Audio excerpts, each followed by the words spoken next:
They weren't drawing oil up from the well, they were sending something down. Then the fog came in and people started to disappear, but Coke stayed calm as if he had done this before.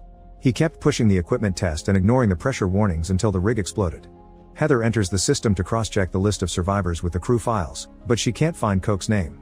She tells Easter and Harish about this, and Harish explains Coke had been accessing the system with a temporary account the IT guy made when he arrived. Before they left the rig, he wiped everything related to the test. Heather checks the system and Harish points at a strange name on the crew list that wasn't there before.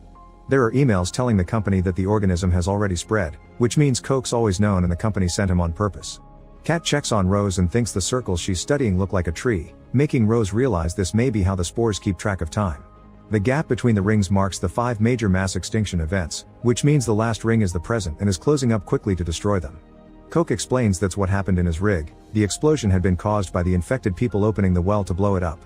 He wants to send a team to the production module, but Magnus refuses to take that risk, and Rose guesses all those containers and the testing are the secret Project Siren.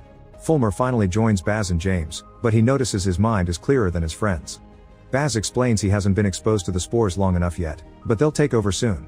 Baz can help him harness them if Fulmer accepts to deal with the system. Fulmer begins to work, but it'll take a while to shut down the alarm. Dunlin, Lars, and Murch call Coke for a private meeting because they're sick of Magnus' bad decisions and want to hear Coke's ideas. Coke explains they can stop Baz by using the carbon dioxide from the secret containers to knock him down. It's just a matter of entering the mud pit and connecting the carbon dioxide to the ventilation system. The trio gets the canisters from the containers and Dunlin gets suspicious because the label says the carbon dioxide's mixed with something else. They take the canisters to the mud pit and connect them to the ventilation shafts, protecting themselves with masks. Baz sends James and Fulmer to check what's going on and James finds the trio first, only to suddenly throw up blood on them.